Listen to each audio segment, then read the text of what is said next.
આજે સતરંગી ટ્રસ્ટ અને સુરત બંને એનજીઓ દ્વારા ગાંધીનગરમાં ભણતા વિદ્યાર્થીઓ અભ્યાસ કરતા વિદ્યાર્થીઓ માટે સાયકલનું વિતરણ કરવામાં આવી રહ્યું છે.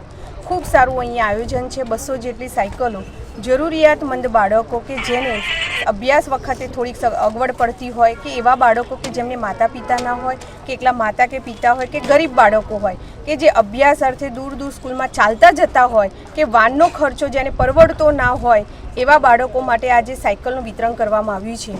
અત્યારે આપણે ગુજરાતની અંદર ભણે તે તરસે વ્યાખ્યા સાથે જ્યારે ચાલી રહ્યા હોય ત્યારે શાળામાં ભણતા બાળકોને ક્યાંક ને ક્યાંક શાળામાં પહોંચવા માટે તકલીફ થતી હોય કે પોતાના પેરેન્ટ્સ એવા ગરીબ બાળકો કે જેમના બાળકોને અભ્યાસ માટે દૂર વિસ્તારની અંદર જવા માટે તકલીફ પડતી હોય એવા બાળકો માટે આજે આ બંને એનજીઓ સેવાનું કાર્ય કરી રહી છે. જે અભ્યાસ કરતા બાળકો છે ક્યાંક ને ક્યાંક નાની મોટી તકલીફથી અભ્યાસ છોડી રહ્યા હોય ત્યારે આવા સાયકલના વિતરણથી આ બાળકો પોતાના અભ્યાસના સ્થળે પોતાની શાળામાં સમયસર પહોંચી શકશે અને એમની વિદ્યામાં અભ્યાસમાં સારામાં સારું અભિવાન કરી શકશે. એના માટે જે આ બંને એનજીઓ કામ કરી રહી છે બંને એનજીઓને ખૂબ ખૂબ અભિનંદન આપું છું.